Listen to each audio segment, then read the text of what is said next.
अस्सलामुअलैकुम दोस्तों, मैं हूं अमार इजाज़ ASP.NET के ट्यूटोरियल्स के साथ। आज हम पार्ट 28 स्टडी करेंगे। आज हमारा टॉपिक है लिस्ट बॉक्स कंट्रोल। गुजारिश है कि इस सेशन को शुरू करने से पहले आप हमारे प्रीवियस सेशंस जो हैं लाजमी देखें। इससे आपकी जो अंडरस्टैंडिंग है वो काफ़ी ज़्यादा होगी। चलिए चलते हैं अपने प्रोजेक्ट की जानिब। लिस्ट बॉक्स कंट्रोल को समझने के लिए मैंने यहाँ पर एक जो है प्रोजेक्ट क्रिएट किया है लिस्ट बॉक्स कंट्रोल के नाम से। मैं यहाँ पर एक वेब फॉर्म ऐड करूँगा, तो मैं यहाँ पर एक वेब फॉर्म ऐड करता हूँ और इसका नाम मैं डिफ़ॉल्ट ही रहने देता हूँ। मैं यहाँ से डिज़ाइन व्यू में जाऊँगा और यहाँ से टूल बॉक्स में जाकर मैं यहाँ पर लिस्ट बॉक्स कंट्रोल को यहाँ पर ड्रैग करूँगा। तो यहाँ पर लिस्ट बॉक्स कंट्रोल को मैंने यहाँ पर ड्रैग कर दिया है। अब यहाँ पर मैं एक बटन जो है वो ऐड करूँगा, तो उसके लिए मैं यहाँ पर लिखूँगा बटन। तो यहाँ मैंने बटन को भी यहाँ पर ड्रैग कर दिया है और यहाँ पर मैं एक जो है नेक्स्ट लाइन करूँगा ताकि निचली लाइन में आ जाए। लिस्ट बॉक्स कंट्रोल भी कलेक्शन ऑफ लिस्ट आइटम होता है, तो लिस्ट आइटम्स को हम उसी तरह ऐड कर सकते हैं। हम इसे HTML के थ्रू भी ऐड कर सकते हैं, कोड के थ्रू भी ऐड कर सकते हैं और इसमें भी बाइंड करने की सलाहियत है। इसको भी हम किसी डाटा सोर्स के साथ हम बाइंड कर सकते हैं, जैसे कि हम इसे XML फाइल के साथ या किसी डाटाबेस के साथ हम इसे बाइंड कर सकते हैं।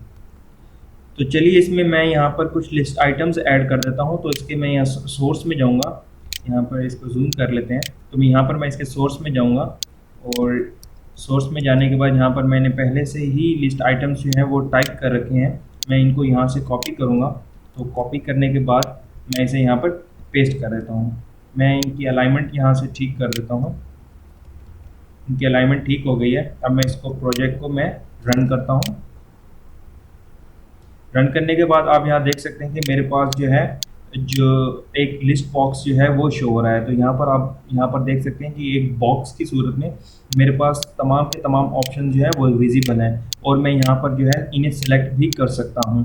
तो जैसा कि हम रेडियो बटन में हम किसी एक आइटम को चूज़ कर सकते थे, उसको हमने किसी एक आइटम को सिलेक्ट कर सकते हैं। तो यहाँ पर भी आप देख सकते हैं कि मैं इस वक्त जो है किसी एक आइटम को सिलेक्ट कर सकता हूँ और हम चाहते हैं कि यहाँ पर ये जो हमें इस वक्त तमाम विजिबल जो हैं तमाम ऑप्शंस जो हैं वो हमें विजिबल हैं। हम चाहते हैं कि यहाँ हमारे पास सिर्फ और सिर्फ दो ऑप्शंस जो हैं वो विजिबल हों। तो क्या ऐसा हो सकता है? यस, ऐसा हो सकता है। यहाँ पर उसके लिए हमें जो है यहाँ पर मैं इसकी प्रॉपर्टीज़ में जाऊँगा, यहाँ से मैं इसके डिज़ाइन व्यू में जाऊँगा। डिज़ाइन व्यू में से मैं इसको सिलेक्ट करूँगा, लिस्ट बॉक्स को सिलेक्ट करने के बाद मैं प्रॉपर्टीज़ में जाऊँगा।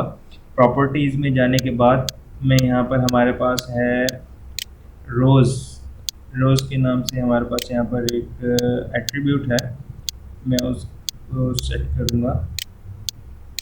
यहाँ पर हमारे पास इस वक्त कितनी है? डिफ़ॉल्ट में 4 रोज़ जो हैं वो शो हो रही हैं। मैं इसको 2 करूँगा। जैसे ही मैंने इसे 2 किया है और मैं इसे सेव करता हूँ, तो यहाँ आप देख सकते हैं कि इस वक्त जो 2 रोज़ हैं वो हमें यहाँ पर शो हो रही हैं। मैं इसको अगर यहाँ से रिफ्रेश करता हूँ तो ये अब हमें 2 रोज़ जो हैं वो शो हो रही हैं। तो यहाँ मैं अगर स्क्रॉल डाउन या अप करूँगा तो जो है ये हमें बाकी के जो ऑप्शन है जो कि हिडन है इस वक्त वो हमें शो होंगे और मैं यहाँ पर इन्हें सेलेक्ट भी कर सकता हूँ। इसकी एक जो ख़ास जो है वो प्रॉपर्टी है वो सिलेक्शन मोड की है। डिफ़ॉल्ट में हमारे पास जो इस वक्त सिलेक्शन मोड नज़र आ रहा है वो सिंगल है, यानी कि हम जो अवेलेबल ऑप्शंस हैं उनमें से जस्ट हम सिर्फ और सिर्फ एक ऑप्शन को जो है सिलेक्ट कर सकते हैं। तो लेकिन हम चाहते हैं कि इसमें से मल्टीपल ऑप्शन जो हैं वो हम सेलेक्ट करें। तो उसके लिए मैं यहाँ पर मल्टीपल जो है इसका सिलेक्शन मोड जो है मैं इसे मल्टीपल करता हूँ। मल्टीपल करने के बाद मैं इसे कंट्रोल एस करता हूँ और जो है रोज़ जो हमने 2 की थी मैं उसको डिफ़ॉल्ट में 4 रहने देता हूँ। तो अब मैं इसे जाऊँगा, यहाँ पर मैं इसको रीलोड करता हूँ। रीलोड करने के बाद अब मैं कंट्रोल का बटन जो है आपने प्रेस करके रखना है। तो जैसे मैं कंट्रोल का बटन प्रेस करके रखता हूँ और यहाँ पर मैं रावलपिंडी को सिलेक्ट करता हूँ, उसके बाद मैं लाहौर को सिलेक्ट करता हूँ, फिर मुल्तान को, तो आप देख सकते हैं कि तीनों ऑप्शंस जो हैं वो मैं सेलेक्ट कर पा रहा हूँ क्योंकि मैंने इस वक्त कंट्रोल का जो बटन है वो भी प्रेस किया हुआ है और उसके साथ मैं जो है क्लिक कर रहा हूँ। तो अब ये देखिए तमाम ऑप्शन जो है वो सिलेक्ट हो चुके हैं। तो इस तरह से हम जो है मल्टीपल ऑप्शन जो हैं वो सिलेक्ट कर सकते हैं। लिस्ट बॉक्स जो है सिंगल और मल्टीपल दोनों तरह की फैसिलिटी प्रोवाइड करता है, जबकि चेक बॉक्स लिस्ट में हम जो है मल्टीपल ऑप्शंस जो है वो सिलेक्ट कर सकते हैं। जब और रेडियो बटन लिस्ट में हमारे पास जस्ट ऑप्शन होता है कि हम सिर्फ सिंगल सिलेक्शन कर सकते हैं, लेकिन लिस्ट बॉक्स कंट्रोल में हमारे पास ये दोनों ऑप्शन मौजूद होते हैं। जस्ट हमने क्या करना होता है, सिंगल या मल्टीपल, तो हमें सिलेक्शन मोड जो है सिंगल या मल्टीपल रख के हम दोनों मोड्स में चेंज कर सकते हैं, मोड्स जो है उसके चेंज कर सकते हैं। और अगर मैं चाहता हूँ कि इनकी वैल्यूज़ को जो है मैं गेट करूँ, इनकी वैल्यूज़ को, इंडेक्स को और टेक्स्ट को मैं गेट करूँ, तो उसके लिए मैं वही कोड इस्तेमाल करूँगा जो कि हमने लास्ट सेशन में बनाया था। वही कोड हमारे पास रीयूजेबल हो सकता है यहाँ पर। तो मैंने यहाँ पर ऑलरेडी टाइप किया हुआ है, मैं उसको जो है रीयूज़ करूँगा दोबारा से। मैं इसको कॉपी करता हूँ। कॉपी करने के बाद यहाँ पर मैं सबसे पहले इसका इवेंट हैंडलर जनरेट करने के बाद मैं यहाँ पर पेस्ट करता हूँ, और यहाँ पर जो आईडी है हमारे पास, इस बटन की आईडी है, उस आईडी को मैं यहाँ से कॉपी करता हूँ। सॉरी, मैं लिस्ट बॉक्स की मैं आईडी है उसको मैं कॉपी करता हूँ और यहाँ पर मैं इसको पेस्ट करता हूँ। यहाँ पर भी मैंने इसे पेस्ट कर दिया है, यहाँ पर भी इसे मैंने पेस्ट कर दिया और मैं इसे सेव कर देता हूँ। सेव करने के बाद अब मैं इसको जो है व्यू डिज़ाइनर में जाऊँगा। व्यू डिज़ाइनर में जाने के बाद मैं इसको क्रोम में इसे रन करूँगा। बाकी टैब्स को मैं यहाँ क्लोज कर रहा हूँ। तो इस्लामाबाद को अगर मैं सेलेक्ट करूँगा और बटन को सबमिट करूँगा तो यहाँ आप देख सकते हैं कि मेरे पास इस्लामाबाद का डाटा शो हो गया है। अगर मैं रावलपिंडी को सिलेक्ट करूँगा तो यहाँ पर बटन क्लिक करूँगा तो रावलपिंडी का डाटा शो हो गया। लेकिन यहाँ पर अगर मैं इसका मोड जो है लाहौर है, लाहौर और रावलपिंडी को मैं कंबाइन दोनों को मिलाकर अगर मैं सिलेक्ट करूँगा और मैं सबमिट का बटन सेंड जो है प्रेस करूँगा, तो यहाँ पर आप देख सकते हैं सिर्फ और सिर्फ मुझे पहले आइटम का जो डाटा है वो शो हो रहा है। इसको मैं दोबारा रीलोड करता हूँ, दोबारा से इसको परफॉर्म करते हैं। मैं सिर्फ इस्लामाबाद और जो है लाहौर इन दोनों को सिलेक्ट करता हूँ और यहाँ पर अब मैं सबमिट का बटन करूँगा तो आप देख सकते हैं कि मुझे पहला आइटम जो है वो डिस्प्ले हो रहा है। तो ऐसा होना चाहिए था कि मैं लाहौर और इस्लामाबाद दोनों का डाटा जो है वो शो होना चाहिए था। तो इसके लिए हमें चाहिए कि हम एक एक आइटम को जो है चेक करें कि कौन सा आइटम जो है वो सिलेक्ट हो गया है। और यहाँ पर हमारे पास एक और प्रॉब्लम भी है जो कि ये कोड जो है वो प्रॉब्लम करेगा, वो ये कि अगर मैं कोई आइटम सेलेक्ट नहीं करता और मैं बटन सबमिट करता हूँ तो यहाँ पर हमारे पास क्या आएगा, ऑब्जेक्ट रेफरेंस नॉट सेट। ये हमारे पास एक एक्सेप्शन थ्रो होगी जो कि यहाँ पर आप देख सकते हैं कि नल रेफरेंस एक्सेप्शन है, क्योंकि हमने कोई जो है ऑब्जेक्ट जो है कोई भी लिस्ट आइटम जो है वो सिलेक्ट नहीं किया। तो list box one dot selected item ये हमारे पास नल रेफरेंस जो है वो थ्रो करेगा। तो हम यहाँ नल रेफरेंस का टेक्स्ट तो हम गेट नहीं कर सकते ना, तो इस तरह से ना ही उसकी हम वैल्यू गेट कर सकते हैं। तो इसलिए यहाँ पर हमारे पास जो है वो एरर आएगा। तो इस एरर को ख़त्म करने के लिए हमें यहाँ पर लाजमी बात है एक चेक लगाना पड़ेगा, जो कि हमने लास्ट टाइम ही लगाया था। उसको मैं यहाँ पर लिस्ट बॉक्स को सिलेक्टेड आइटम को यहाँ से मैं कॉपी करूँगा और इसका मैं ये चेक करूँगा कि क्या हमने इसका रेफरेंस जो है वो सेट हो गया है।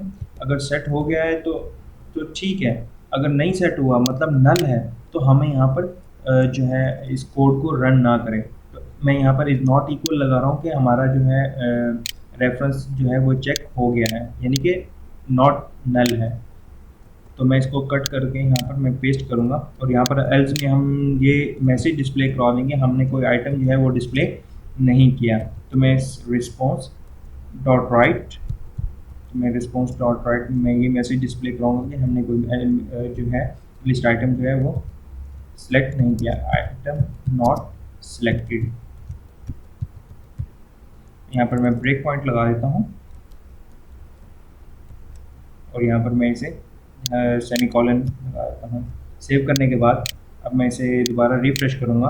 रिफ्रेश करने के बाद आप देखिए मैंने कोई आइटम सेलेक्ट नहीं किया और बटन को सबमिट करूँगा तो हमारे पास मैसेज डिस्प्ले हो गया, आइटम नॉट सिलेक्टेड। लेकिन ये मल्टीपल सिलेक्शन के लिए अभी भी ये काम नहीं करेगा। अगर मैं रावलपिंडी और मुल्तान को कंबाइनली मैं अगर सिलेक्ट करता हूँ और बटन क्लिक करूँगा तो रावलपिंडी का डाटा शो हो रहा है। तो हम चाहते हैं कि दोनों का डाटा शो हो, तो इसके लिए हमें क्या करना पड़ेगा, इसके लिए हमें लूप लगाना पड़ेगा।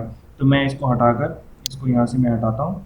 इसके लिए जो है इसको भी मैं इसके अंदर ही लूप लगा देता हूँ। इसमें फॉर ईच लूप यहाँ पर रिटर्न में हमारे पास जो आएगा वो एक लिस्ट आइटम होगा। तो मैं लिस्ट आइटम li इन इसको मैं यहाँ से कॉपी कर लेता हूँ। List box on selected item जो है वो हमारे पर रिटर्न में एक कलेक्शन सेंड करेगा। इस कोड को मैं कट करता हूँ और यहाँ पर मैं पेस्ट करता हूँ, और उससे पहले मैं यहाँ पर ये चेक कर लेता हूँ list item selected item, sorry मैं यहाँ पर करूँगा लिस्ट आइटम डॉट आइटम्स, हमारे पास यहाँ पर कलेक्शन आनी चाहिए। तो इसकी टूल टिप में देख सकते हैं कि हमारे पास कलेक्शन सेंड कर रहा है।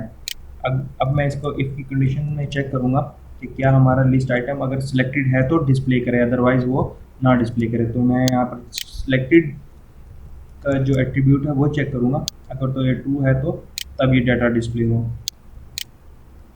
और यहाँ पर मैं जो सिलेक्टेड आइटम है वो हमारे पास LI है, तो LI का हमें टेक्स्ट देखना है, तो इसके लिए मैं यहाँ पर LI ही लिखूँगा। यहाँ पर भी मैं LI ही चेक करूँगा, और यहाँ पर हमारे पास जो लिस्ट बॉक्स डॉट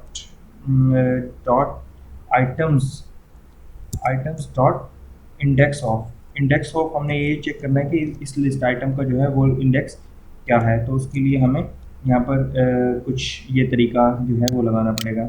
इसके लिए ये तरीका हम यहाँ पर नहीं देख सकते, क्योंकि ये सिर्फ क्या करेगा, ये सिर्फ और सिर्फ हमें उस लिस्ट आइटम का इंडेक्स रिटर्न करेगा जो कि हमने फर्स्ट में, अगर हमने दो ऑप्शन जो हैं वो सेलेक्ट किए हैं तो सबसे पहला जो ऑप्शन होगा उसका इंडेक्स रिटर्न करेगा, दूसरे ऑप्शन का जो इंडेक्स है वो रिटर्न नहीं करेगा। तो इसलिए मैं इसको यहाँ से रिमूव कर रहा हूँ।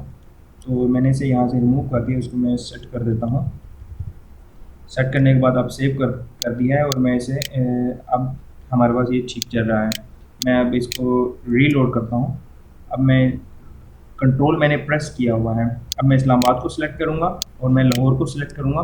इस्लामाबाद और लाहौर बटन क्लिक किया तो अब यहाँ देख सकते हैं कि मेरे पास सॉरी ये वैल्यू, तो हम इसको मैं चेंज कर लेता हूँ यहाँ पर वैल्यू। तो हमने इसके इंडेक्स, ये हमारे पास इंडेक्स है,